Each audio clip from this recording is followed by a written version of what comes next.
Now we will start with gravitational potential energy.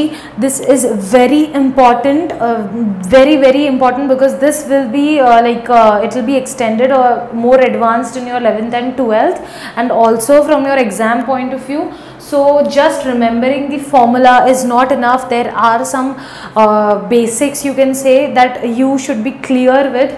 Okay, so gravitational potential energy, from the name you can conclude कि ठीक है, potential energy due to the gravity. We all know potential energy. Potential energy is what? The energy stored in an object at a height.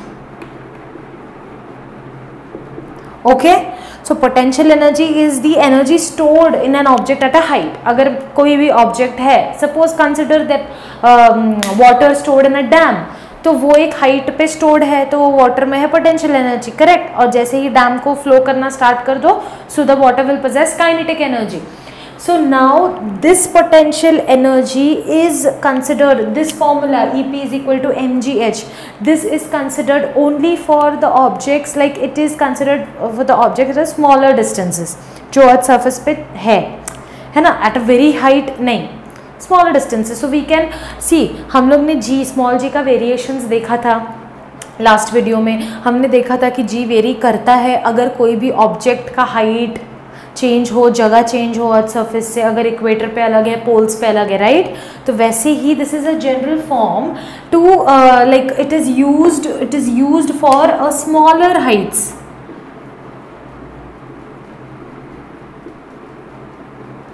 Okay, smaller heights मतलब इसका नहीं, इसका मतलब ये नहीं है. Smaller heights compare to the radius of the earth.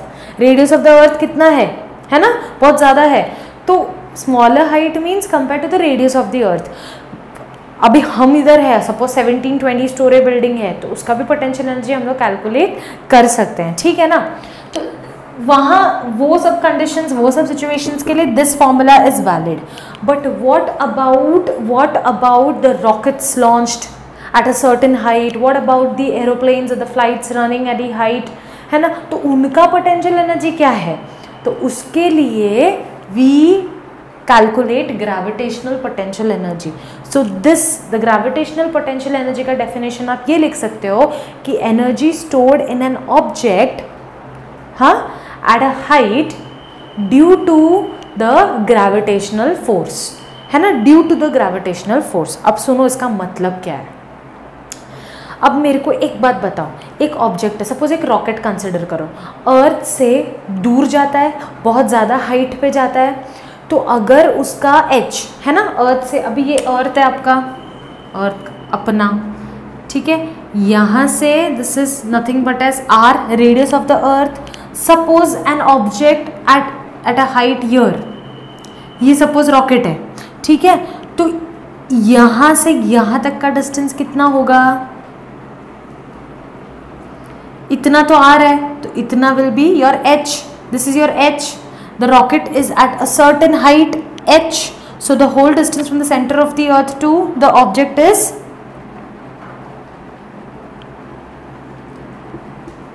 r plus h. Correct है, r plus h. बस ये आपको दिमाग में रखना है. This is the r and this is the height at which the object is there, है ना. एक रॉकेट जो अर्थ के बहुत ऊपर है, अभी मुझे ढूंढना है उसका पोटेंशियल एनर्जी क्या होगा. पहले तो मुझे डिस्टेंस ढूंढना पड़ेगा. तो डिस्टेंस में कैसे ढूंढूंगी, रेडियस से दूर है, अपने अर्थ से दूर है, तो इतना रेडियस प्लस उसका जो भी हाइट रहेगा r प्लस h. अंडरस्टूड. अब मुझे बताओ, सिंस हाइट बहुत ज़्यादा चेंज हुआ है, तो डेफिनेटली स्मॉल g भी चेंज होगा या नहीं होगा. हमने वेरिएशन में देखा था स्मॉल g चेंज होगा. तो ये फॉर्मूला आया, capital G, capital M is the mass of the earth, small m is the mass of the object, g is the universal constant and r plus h is the distance. Okay, small g का formula क्या था, capital G capital M upon r square. वो कोई object से deal नहीं करता है, वो उसको सिर्फ डिस्टेंस से मतलब है कि नहीं, ठीक है. अब सुनो स्टूडेंट्स, इसके साथ हम लोग रेलेवेंट, ये कैसा है, ये दोनों फॉर्मूला को हम लोग कैसे रेलेवेंट, इसका कैसे निकालेंगे कि कनेक्शन क्या है. सी, सपोज अभी मैं ये रब कर देती हूँ, ये एक जो ये डायग्राम है, आप थोड़ा सा मेंटली उसको इमेजिन करना, जो भी आगे आगे कंडीशंस आएंगे, ठीक है। अभी सपोज इसको मैंने, अभी ये नेगेटिव साइन का मत सोचो, मैं ये आपको बताऊंगी why negative, I have mention the point, I will explain you, सिर्फ अभी इसका सोचो, समझ गए ना। अगर कोई ऑब्जेक्ट अर्थ के अंदर है, अर्थ में है, छोटे डिस्टेंस में है as compare to the radius, तो जी को हम लोग कांस्टेंट 9.8 ले लेते हैं, है कि नहीं, बराबर है ना। अगर उसका height as compare to the radius of the earth अंदर ही है, उससे कम है, ले लो, थोड़े से हाइट में है, लेकिन रेडियस 6.4 × 10⁶ किलोमीटर्स, और ये रहेगा कुछ suppose you can consider some 100-200 kilometres, तो क्या हो जाएगा, कुछ फ़र्क नहीं पड़ेगा, तो जी हम लोग उसके लिए कांस्टेंट लेते हैं। तो अगर हाइट इंक्रीज होते गया, तो हमने वेरिएशन वाले वीडियो में देखा था, अगर हाइट इंक्रीज होते गया तो स्मॉल जी डिक्रीज होगा, बराबर है ना, करेक्ट है, इतना याद रखना सिर्फ। तो अभी अगर सपोज ये इक्वेशन को मैंने मल्टीप्लाई एंड डिवाइड किया r+h से, ठीक है, तो देखो क्या बन जाता है, g capital M small m r+h upon r+h the whole square, correct. Now can you see this is similar as gm upon r square, yes, this is similar as gm upon r square, so we can write small g and ये m है r+h. now can you see this and this, these two are same. Here we have considered only h because it is under the surface of the earth and the h is quite smaller than the radius of the earth, but here we have considered r+h क्योंकि वो object radius से दूर जा चुका है, understood. तो indirectly ये और ये सेम ही है, बट ये थोड़ा सा जनरल फॉर्म है for any object at any height, so calculate the height of that object, उसका मेजरमेंट ले लो एंड ये यूज़ करो, ठीक है, समझ गया। ये this is extra knowledge, so that you can relate this formula with this. ऐसा नहीं होना चाहिए कि नहीं हम लोग ने तो दो पढ़ा है, पोटेंशियल एनर्जी अलग है और ग्रेविटेशनल पोटेंशियल एनर्जी अलग है, ऐसा कुछ नहीं है। पोटेंशियल एनर्जी ही ग्रेविटेशनल पोटेंशियल एनर्जी, इसको मैं शॉर्ट में बोलूँगी GPE, it is one and the same, but your it is due to the gravitation of the earth surface, इसलिए हम लोग यहाँ पे r अर्थ का रेडियस ले रहे हैं and the height of the object जहाँ पे वो है। समझ में आ रहा है, ऑब्जेक्ट का हाइट नहीं, इसका हाइट नहीं, height from the surface of the earth. So always remember students, always remember this formula, the capital GMM upon r+h is what? It is the formula for the objects above the surface of the earth. Understood? ये नहीं अभी पानी के अंदर ocean में चले गए और आप पोटेंशियल एनर्जी ढूंढोगे, ये फॉर्मूला से ना कुछ नहीं मिलेगा, गलत है वो। ये फॉर्मूला सिर्फ उस ऑब्जेक्ट्स के लिए है जो अर्थ के ऊपर है, समझ गया? ठीक है, चलो, मेरे को तो लग रहा है यहाँ तक आप लोग ने समझा है, बस गाड़ी पकड़े रहना, छोड़ना मत, इमेजिनेशन कंटिन्यू रखना। चलो अभी वाई नेगेटिव, मैंने बोला अभी नेगेटिव को छोड़ा, थोड़े टाइम रुक जाओ। वाई नेगेटिव यार, नेगेटिव क्यों है? हमने अभी थोड़े टाइम पहले देखा था कि फ्री फॉल क्या है, राइट? फ्री फॉल क्या है? सिर्फ फ्री फॉल में मैंने क्या कंसिडर किया था, ये ऑब्जेक्ट है, मैंने फेंका उसको ऊपर, मेरा फोर्स लग रहा है ऐसे, जा भी रहा है वो ऐसे विद द वेलोसिटी v, मतलब उसका हाइट ऐसे जा रहा है, हाइट मतलब अर्थ सरफेस से कितना दूर, करेक्ट है। बट हमारा जो फोर्स ड्यू टू ग्रेविटी है लग रहा है नीचे, डाउनवर्ड्स खींच रहा है उसको, बट ये कब रुकेगा? जब उसका वेलोसिटी 0 हो जाएगा, जब 0 हो गया तो नीचे आना स्टार्ट हो जाएगा। समझ रहा, ये समझा है आपको? ठीक है, तो मैंने जी का क्या पकड़ा था, जी का जो डिनोट कैसे किया था, व्हेन ऑब्जेक्ट थ्रोन अपवर्ड्स, तो G was, G is always downward, इतना तो पता है, but we consider the net acceleration. Acceleration is what? Acceleration is negative, है ना? ऑब्जेक्ट जब ऊपर जाता है तो एक्सेलरेशन नेगेटिव कंसिडर किया, ऑब्जेक्ट नीचे आता है तो एक्सेलरेशन पॉजिटिव, क्योंकि नीचे आ रहा है तो in the same direction of the gravity, है ना, सेम इधर भी। अभी मैं अगर कोई ऑब्जेक्ट, पोटेंशियल एनर्जी के लिए वो ऑब्जेक्ट को एक हाइट पे जाना पड़ेगा, मतलब वो क्या कर रहा है, ऊपर जा रहा है। ऐसा नहीं कि नीचे खोद दिया, कुआं खोदा, अंदर एक स्टोन डाल दिया और बोल रहे हो चलो इसका पोटेंशियल एनर्जी अभी निकालते हैं, नहीं होगा। हम पोटेंशियल एनर्जी किसका निकाल रहे हैं, objects eight a height above the surface of the अर्थ। समझ में आ रही है बात। तो फिर अगर मैंने इस ऑब्जेक्ट को ऊपर एक हाइट पे रखा, मतलब उसमें पोटेंशियल एनर्जी है। अगर ऊपर जा रहा है मतलब वो अगेंस्ट ग्रेविटेशनल फोर्स जा रहा है, तो क्या हो जाएगा, वो नेगेटिव, है ना। कोई भी चीज ऊपर जा रही है, ग्रेविटेशनल फोर्स नीचे आ रहा है, तो जब ऑपोजिट मैंने बताया था यहाँ पे, तो negative. This is the reason negative. Understood. तो रटना नहीं है आपको, इस फॉर्मूले का पीछे का रीजन पता होना चाहिए, तभी आप कभी भूलोगे नहीं इसको। ठीक है, तो आज किसी ने बोला अरे पोटेंशियल एनर्जी ढूंढो भाई, वो रॉकेट गया है, लॉन्च किया, चलो ढूंढो, ढूंढ लोगे, यही तो फॉर्मूला है, और क्या है, कुछ नहीं है। जी कांस्टेंट है अपना, universal gravitational, mass of the earth constant है, रॉकेट का मास आप पता कर लोगे, जो इसने आपको बोला है ढूंढने के लिए वो दे देगा आपको रॉकेट का मास, रेडियस आपको पता है, हाइट भी उनसे पूछ लो कि भाई हाइट कितने हाइट पे भेजा है उसको, खत्म बात है, पोटेंशियल एनर्जी आराम से ढूंढ लोगे। अंडरस्टूड। Now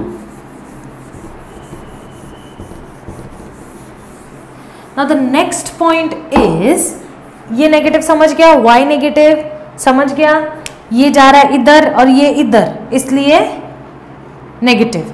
understood. अब सपोज रॉकेट इतना उड़ा, लॉन्च किया, गायब ही हो गया। पता है आप लोग को नासा वाले या इसरो वाले जो स्पेस रिसर्च में है, वो लोग एक एक सैटेलाइट भेजे हुए हैं। सैटेलाइट्स के वजह से तो गूगल मैप में हम लोग कैसे ढूंढ पाते हैं सब लोकेशन, कैसे गूगल मैप बताता है, बिकॉज ऑफ दी सैटेलाइट्स वहाँ पे कंटिन्यू घूम रहे हैं, ठीक है ना। और मैंने बताया था फ्री फॉल क्या है, free fall the object under the influence of the gravitational force, तो वो स्टेबल हो जाता है उधर due to the gravitational force. समझा क्या। तो अगर सपोज मैंने एक रॉकेट लॉन्च किया, वो इतना ऊपर उड़ा कि हाइट कैलकुलेट ही नहीं कर सकते हम, मतलब हाइट इन्फिनिटी हो गया, क्या होगा। जैसे हमने अपना वेरिएशन में देखा था कि हाइट अगर as compare to the radius of the earth, अगर हाइट कम है तो जी को हम लोग कांस्टेंट लेते हैं, बराबर ना। अभी एक बिल्डिंग, अभी कोई भी बिल्डिंग आप जहाँ पे रेसिडेंशियल है, तो वहाँ पे क्या आप जी वेरी करोगे, क्या 9.80 लोगे ना, है ना, क्योंकि आपका रेडियस से कितना कम है, रेडियस 6.4 × 10⁶ किलोमीटर, आपका रेडियस से आपका बिल्डिंग का हाइट बोलो या आप जिधर हो उतना हाइट, तो वो कम है, इसलिए हम लोग जी कांस्टेंट लेते हैं। लेकिन हमने ये भी देखा था कि अगर हाइट इंक्रीज हुआ तो जी कम होते होते जाता है, बराबर है ना, सिंपल है। जितना दूर जा रहा है ऑब्जेक्ट अर्थ से, वो ग्रेविटेशनल फोर्स कम होते होते जाता है अर्थ का, उसको अट्रैक्ट करने का। अभी एक मैग्नेट ले लो और आयरन नेल्स ले लो, जितना पास आप वो आयरन नेल्स को मैग्नेट के लाओगे तो फट से वो और उतने जोर से खींचेगा, जितना दूर करते करते जाओगे इसका फोर्स तो कम होते होते जाएगा ना, कहाँ इतना एक्ट करेगा। सेम वे अर्थ का भी ग्रेविटेशनल फोर्स, आप जितना ऊपर जाते जाते जाओगे वैसे जी जो है अपना एक्सेलरेशन ड्यू टू ग्रेविटी वो कम होते होते जाएगा, फोर्स कम तो स्मॉल जी भी कम, है ना। तो at a point when height is infinity, पता ही नहीं वो हाइट क्या है, इन्फिनिटी पे तो क्या रहेगा फिर जीपी क्या होगा, ये अपना जीपी से पहले ये देखो कि अगर हाइट इन्फिनिटी में है तो जी क्या हो जाएगा, जीरो हो जाएगा ना। जीरो एक्सेलरेशन ही नहीं है, हाइट इन्फिनिटी है, फोर्स ही नहीं है, कुछ पता ही नहीं किधर है, कहाँ से फोर्स लगाओगे, उधर लगेगा ही नहीं उतना फोर्स। एक्सेलरेशन भी इसके वजह से, ग्रेविटी के वजह से उसका कुछ भी एक्सेलरेशन नहीं होने वाला है, तो उसका जीरो रहेगा, जो भी अपने फोर्स की वजह से वहाँ पे स्टेबल है। तो जीपी क्या रहेगा, जीपी भी जीरो। जैसे इसका है -GMM/R+H, H अगर इन्फिनिटी हो गया, इफ डिनोमिनेटर इज इन्फिनिटी, तो ये भी अगर H इन्फिनिटी तो डिनोमिनेटर भी infinity, obviously something plus infinity is infinity. अगर डिनोमिनेटर इन्फिनिटी तो whole thing becomes zero. Yes, so if when H is at infinity GPE becomes zero. Understood कैसे zero, small g भी zero ultimately. तो अगर वैसा भी देखा जाए, वैसे भी अगर देखा जाए, जैसे मैंने यहाँ पे कैलकुलेट करके आपको बताया था mgr+h, तो स्मॉल जी जीरो हो गया। जैसे ये नहीं क्या मैंने दोनों का रेलेवेंस दिखाया था कि कैसे रेलेवेंट है, तो into divide and multiply by R, पीछे जाओ चाहिए तो, अगर याद नहीं है तो R plus H, multiplication and division R plus H किया था तो हमको क्या मिला था, M small m g R plus H. अगर जी जीरो हो गया, अगर हाइट इन्फिनिटी पे है, जी जीरो हो गया, खत्म, zero. So G P become zero when object is at infinity. Understood? Okay. So these concepts ना आपको रीड करके ना इतना अच्छे से नहीं समझ सकता है, एंड प्लस रीड करो, ये देखने के बाद आप डेफिनेटली रीड करो, आपको समझेगा। एंड ये concepts are very important, 11th-12th में भी भर के क्वेश्चंस आता है इस पे, और इसमें भी कोई भी गिव रीजन, कुछ भी जस्टिफाई दिस वाई दैट, क्या करोगे, पता होना चाहिए। एक और चीज़ अधिक जानकारी के लिए मैं बताना चाहती हूँ आपको, अगर GPE अभी they have said from this general, ये जो स्मॉलर डिस्टेंस के लिए है ना, उन्होंने बोला है कि हाइट जितना इंक्रीज होगा ना, पोटेंशियल एनर्जी उतना इंक्रीज होगा। कैसे? सिंपल है, हम लोग MGH यूज़ करते हैं। कोई भी ऑब्जेक्ट अगर जितना बड़ा डैम, एकदम ऊंचा डैम और उधर वाटर स्टोर है तो उधर का पोटेंशियल एनर्जी हाई रहेगा कंपेयर टू छोटा सा डैम, है ना। बट क्या वही चीज़ यहाँ पे भी वैलिड है, इस GPE में वैलिड है क्या? है। कैसे? देखो, सपोज कंसिडर ये हाइट कुछ तो है, अभी इतना प्रिसाइज मत रहो, थोड़ा सा इमेजिन करो, हाइट कुछ तो है समझो, ठीक है। और अल्टीमेटली अपना GPE का कैलकुलेशन निकला, सपोज -20 निकला, हाँ, सपोज -50 ले लो, चलो -50 निकला, ठीक है। तो अब मैंने क्या किया, कंसिडर रे बाबा, कंसिडर करो, आप ऐसा प्रिसाइसली मत जाओ, मैम फिर एच कितना रहेगा, फिर ये कितना रहेगा, अरे वो सब छोड़ो ना, एच को एक अज्यूम कर लो, एक वैल्यू है जिसकी वजह से मेरा GPE कैलकुलेट करने के बाद आता है -50, माइनस है इधर तो यह है -50, समझा। अब अगर मैंने हाइट को और इंक्रीज किया, सपोज वो हाइट था h रे बाबा, ठीक है, अभी मैंने वो जो हाइट था ना, जितना भी था उसका मैंने डबल कर दिया, सपोज डबल। अगर मैंने इसको डबल किया, जिसका मैथ्स अच्छा है उसको आराम से समझेगा, अगर इसको मैंने डबल किया तो द होल वैल्यू, अभी मैं आपको बताती हूँ, कोई भी एक ना, सपोज एक सिंपल एक फ्रैक्शन ले लेना, आप सिंपल फ्रैक्शन लेना और सॉल्व करना, नेगेटिव वाला सिंपल फ्रैक्शन लेना, डिनोमिनेटर को एक में सपोज -1 2/5 लिया, एंड देन वापस से लो -2/10, दोनों को सॉल्व करो, दोनों का एक वैल्यू आएगा, डिफरेंस देखना। मैं वैसे ही अज्यूम कर रही हूँ आपको बताने के लिए, सपोज इसका h को मैंने डबल कर दिया, जहाँ पे था ना उसका भी डबल हाइट पे अभी वो गया, तो मेरा वैल्यू सपोज -30 हो गया। जब h था तो -50, जब 2h हो गया तो -30, तो h डबल हुआ, ये क्या दिख रहा है आपको, ये इंक्रीज हुआ, तो ये क्या डिक्रीज हुआ क्या?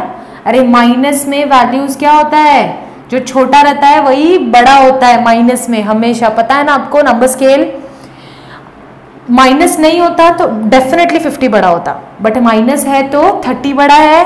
तो वैसे ही जब h डबल हुआ तो GPE भी इंक्रीज हुआ, डबल ट्रिपल अपने को वो नहीं करना है, हाइट इंक्रीज हुआ तो GPE भी इंक्रीज हुआ। बस यही मुझे एक रेलेवेंट दिखाना था कि वी नो कि जब से जैसे कोई ऑब्जेक्ट का हाइट इंक्रीज होता है तो वैसे वैसे पोटेंशियल एनर्जी इंक्रीज होता है, सेम वे यहाँ पे भी। Okay, this is all about gravitational potential energy. Now next is escape velocity, which is also an important topic.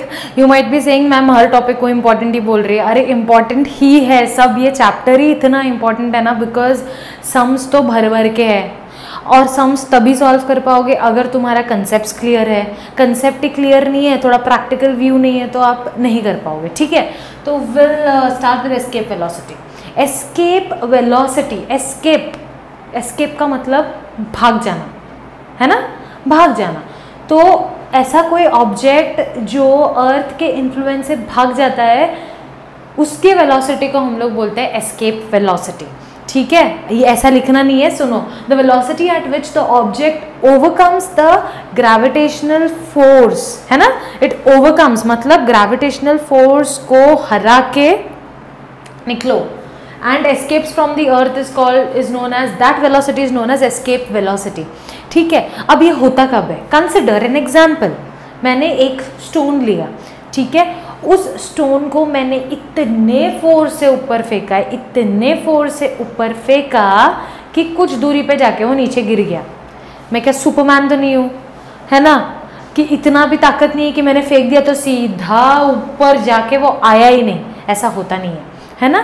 वो होता है सिर्फ satellites, you can say rockets और डिफरेंट द स्पेस रिसर्चर्स जो भी लॉन्च करते हैं ना, वो लोग उतना वर्क करके, रिसर्च करके उतना वेलोसिटी से उसको फेंकते हैं। तो इसका मतलब क्या, एक लेम एग्जाम्पल ले लो ना, जैसे मैंने अभी स्टोन को फेंका, मैंने इतने ज़ोर से फेंका उस स्टोन को कि चल एक सर्टेन हाइट तक गया, लेकिन वो क्यों गया, क्योंकि मैंने उतने फोर्स से उस स्टोन को फेंका, है ना। तो जितना मेरा फोर्स हाई रहेगा, सब जितना मेरा फोर्स हाई रहेगा उतना मेरा क्या रहेगा, अभी किसी और ऑब्जेक्ट को मैंने फोर्स लगाया, वो क्या डिस्प्लेस हुआ, डिस्प्लेसमेंट हुआ, मतलब क्या हुआ, उसमें वेलोसिटी, स्पीड आई। तो अगर फोर्स मैंने जोर से फेंका तो उसका क्या रहेगा, इनिशियल वेलोसिटी भी हाई रहेगा, बराबर है। फोर्स एकदम जोर से लगाया मैंने तो उस ऑब्जेक्ट का इनिशियल वेलोसिटी भी हाई रहेगा। तो जितना इनिशियल वेलोसिटी हाई उतना दूर तक जाएगा, मतलब हाइट भी उतना ही जाएगा, करेक्ट, समझा ये कैसे रिलेटेड है। और v कहाँ गया, v is your final velocity. v जब 0 हो जाएगा तो वहां से तो गिरना स्टार्ट हो जाएगा ऑब्जेक्ट, है ना। तो in escape velocity what we are considering, जितना ज़्यादा आप इनिशियल वेलोसिटी रहेगा किसी भी ऑब्जेक्ट का, मतलब फोर्स ज़्यादा लगा रहे हो तो उसका हाइट भी ज़्यादा होगा। So as the initial velocity increases the height of the object also increases. What about the final velocity, the final velocity when the final velocity is 0, it doesn't stop ना, it just keeps on going. The final velocity is that when it stops. तो जब वो finally जब कब रुकता है, जब उसका फाइनल वेलोसिटी 0 होता है ना। तो एस्केप वेलोसिटी के लिए फाइनल वेलोसिटी क्या रहेगा, अरे एस्केप मतलब वो ऑब्जेक्ट तो सीधा निकल रहा है, मतलब एक ऐसे हाइट पे जा रहा है जहाँ पे अपना ग्रेविटेशनल फोर्स काम ही नहीं करता, काम नहीं मतलब डिक्रीज होते होते जाता है ना। जैसे जैसे हाइट इंक्रीज होता है, स्मॉल जी डिक्रीज हो रहा है, उसका फोर्स कम हो रहा है, तो एक्सेलरेशन ड्यू टू ग्रेविटी भी कम हो रहा है। तो एक पॉइंट आता है जब वो सीधा इन्फिनिटी पे जाता है, वो हाइट, वो रॉकेट इतना ऊपर आपने लॉन्च किया कि वो सीधा इन्फिनिटी पे गया, है ना। वो इन्फिनिटी पे गया तो क्या हो जाता है, स्मॉल जी 0, फोर्स भी 0, सब कुछ 0 हो गया, करेक्ट। तब जाके वहाँ वो रुक जाता है क्योंकि उसको अभी कोई खींचने वाला नहीं है, वहाँ पे उसका वेलोसिटी भी 0 and that object is at rest now, समझा। लेकिन अभी अगर अपने उस स्टोन पे ग्रेविटेशनल फोर्स एक्ट नहीं करता तो अपना स्टोन भी उधर जाके रुक जाता, आता ही नहीं।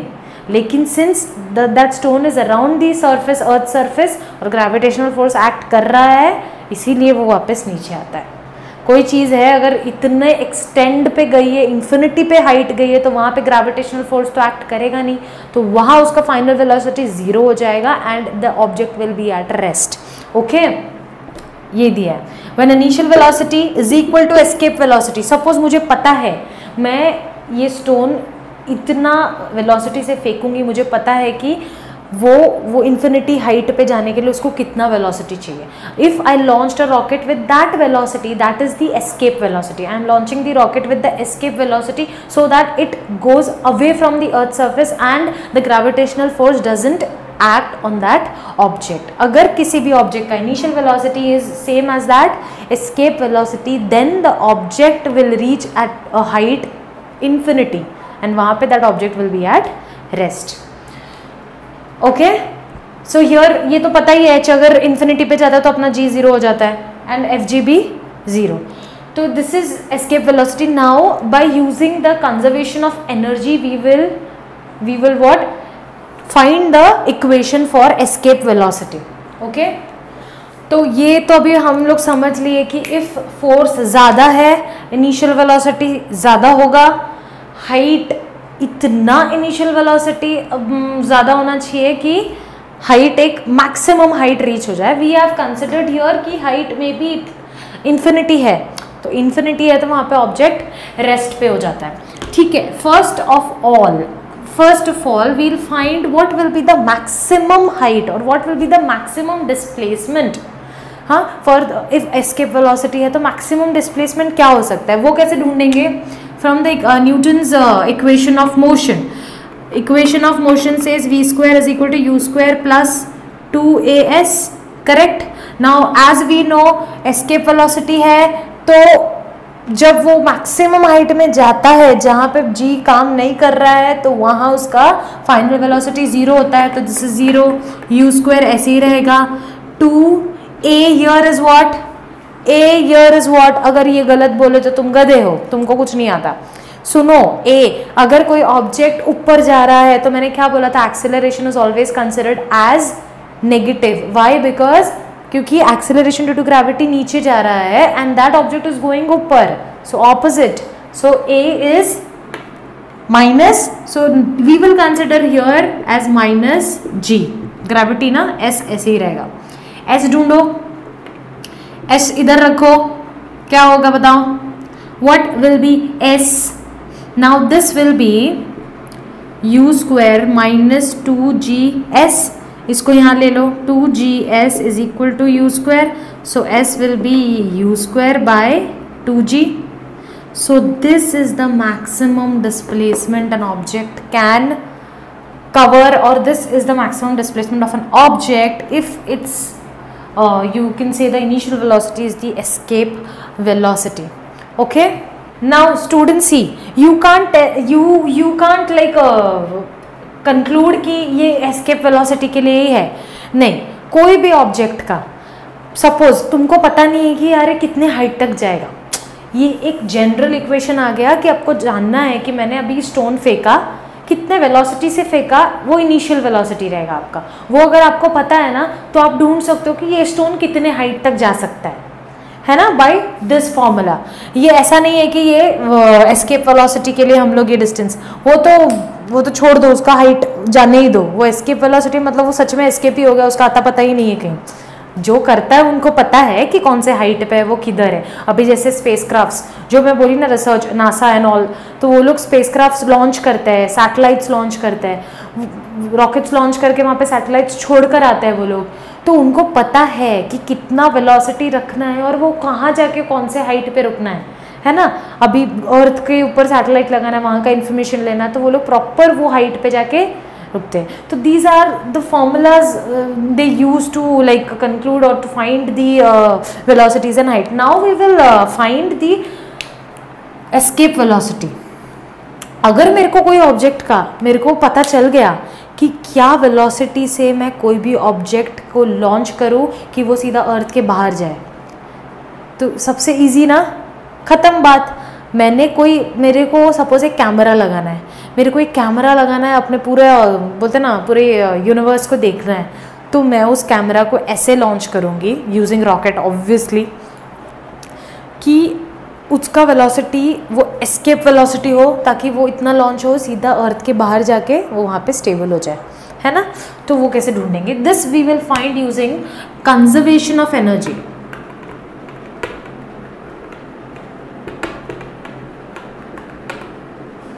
Now what is conservation of energy? Energy is one or the other form. Energy is present in one or the other form, है ना. एनर्जी कभी ख़त्म नहीं होता, या तो इस फॉर्म में या तो वो फॉर्म में, लेकिन है एनर्जी के अलग अलग रूप है और वो हर एक फॉर्म में रहता है. तो अगर पोटेंशियल एनर्जी 0 हो गया तो मतलब वो काइनेटिक एनर्जी में चले गया, वो एनर्जी ट्रांसफ़र होते रहता है. Never energy is never created, can't be destroyed. ये सब बचपन में पढ़ा है, याद करो. हाँ, it can only be transferred. ठीक है. तो first we will find the energy of a object on the surface of the earth. On the surface, on earth क्या रहेगा? Ke क्या रहेगा? Ke is nothing but kinetic energy. Formula क्या है kinetic energy का? Half mv square. अभी potential energy क्या रहेगा? Pe is potential energy. Calculate किया था हमने for any object on earth और above the earth. Obviously potential energy मतलब अबव सम हाइट, तो अगर अर्थ के अंदर ही है तो क्या रहेगा उसका? For the object above the surface of the earth minus G M upon R ही लेंगे. ठीक है, ऑन है तो हाइट हम लोग उसका 0 कंसिडर कर रहे हैं, ठीक है, on the surface of the अर्थ है तो हाइट 0। तो ये आपका आ गया potential energy. r plus H था ना, तो हाइट हम लोग ने क्या लिया 0, तो सिर्फ r बचा। हाइट 0 क्यों लिया, क्योंकि बहुत छोटा है, कुछ ज़रूरत नहीं है ना, सिर्फ अर्थ से इतने से दूरी पे रहेगा तो क्या ज़रूरत है, ठीक है, ये हो गया, ठीक है। Now conservation of energy is what, this plus this, correct है। So E1 will be half M we square plus, ये माइनस है, minus G M upon R, okay. अब for an object at infinity,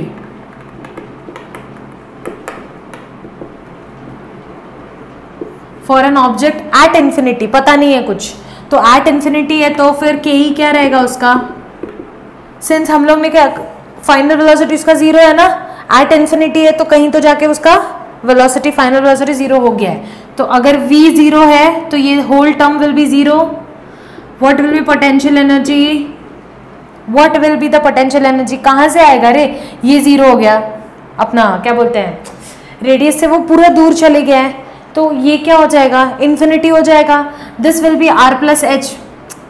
अभी h हमने यहाँ पे 0 क्यों लिया, क्योंकि इस ऑब्जेक्ट अर्थ से थोड़ा सा दूरी पे है, तो h हमने 0 ले लिया। तो इधर क्या आएगा, minus G M m upon R plus H. This is for objects above the surface of the अर्थ।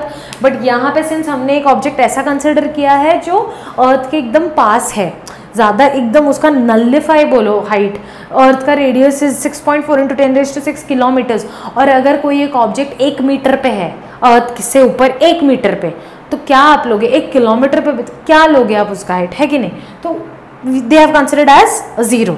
सो यहाँ पे r आ गया, बट यहाँ तो ऐसा नहीं है, ये कुछ और हाइट पे है, इन्फिनिटी पे, तो ये इन्फिनिटी, तो इधर क्या हो जाएगा, minus g capital M small m upon infinity. So this will be 0।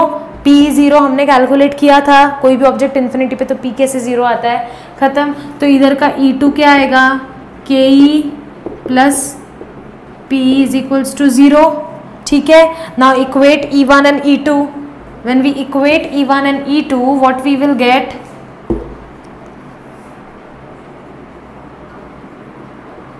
Equating E1 and E2, what we will get? Half mv square minus g capital M small m upon r is equals to 0. Why we equated E1 and E2? क्योंकि conservation of energy क्या बोलता है, या तो ये form में या तो वो फॉर्म में। So E1 is equals to E2। So this shows this equation, तो इधर से हमको निकालना है ये V। This V is nothing but our escape velocity. Now I am doing here since there is no space, so इसका क्या आएगा, सी हियर, इसका क्या आ जाएगा बताओ, half M we square is equals to G M m upon R, correct है। तो v स्क्वायर क्या हो जाएगा, 2 इधर जाएगा, g m, ये स्मॉल m और ये m कट गया, अपॉन r, यस और no, correct. v square is equals to 2gm upon r, correct है। Now see this gm upon r is what आएगा, कर सकते हैं सिर्फ ये r का अगर r स्क्वायर कर दिया तो इस r को r स्क्वायर करने के लिए हमको क्या करना पड़ेगा, into r divide by r बराबर, तो क्या बन जाएगा, v square is equals to 2gm r upon r square. Now this is small g, तो is equals to 2gr. So now v is equals to root of gr, which is escape, ESE. This is the formula. Understood? ठीक है, इसको आप आगे भी solve कर सकते हो। g का वैल्यू 9.8 ले लो, r का 6.4 × 10⁶ किलोमीटर्स, तो आपका क्या आएगा वैल्यू बताओ। यहाँ पे अगर आप सॉल्व करते तो 11.2 किलोमीटर पर सेकेंड, ठीक है, किलोमीटर पर सेकेंड, क्योंकि आर किलोमीटर में है तो किलोमीटर पर सेकेंड वेलोसिटी है। Understood? This is the value of the escape velocity. अगर किसी को मैंने जैसे बोला आपको कैमरा लॉन्च करना है तो इससे ज़्यादा वेलोसिटी रखना अपने रॉकेट का, तो वो कैसे जाके वहाँ पे सीधा अर्थ के बाहर जाएगा, इतना आपका वेलोसिटी होना चाहिए, ये वेलोसिटी से वो जाना चाहिए 11.2 किलोमीटर पर सेकेंड। तो इतना अगर हुआ तो जाके वो लॉन्च होगा एंड अर्थ के सरफेस से पूरा बाहर जाके सीधा खत्म, ठीक है। So this ends your whole chapter gravitation. Now students, मेरा काम मैंने कर दिया, पढ़ा दिया।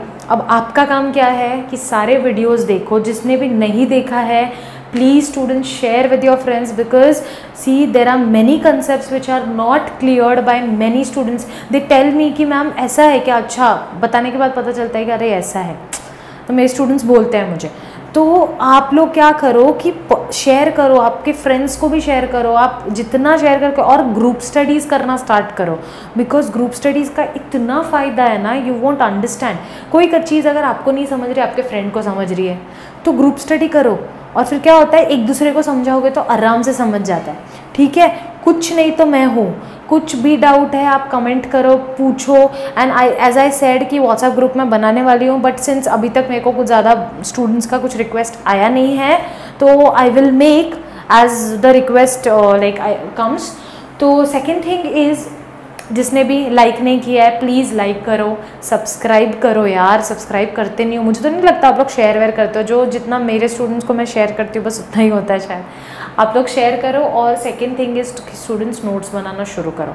सी सिर्फ ये वीडियोस देख के, मैं खुद बोल रही हूँ, ये वीडियोस देख के इनफ नहीं है, आप ये वीडियो देखने के बाद आप पूरा टेक्स्ट बुक अच्छे से पढ़ो, वन शॉट में मत करो, सर के ऊपर से जाएगा, एक एक टॉपिक लो और एक एक टॉपिक का एक एक वीडियो देखो, उसका टेक्स्ट बुक पढ़ो, जो जो समझा नोट्स बनाओ।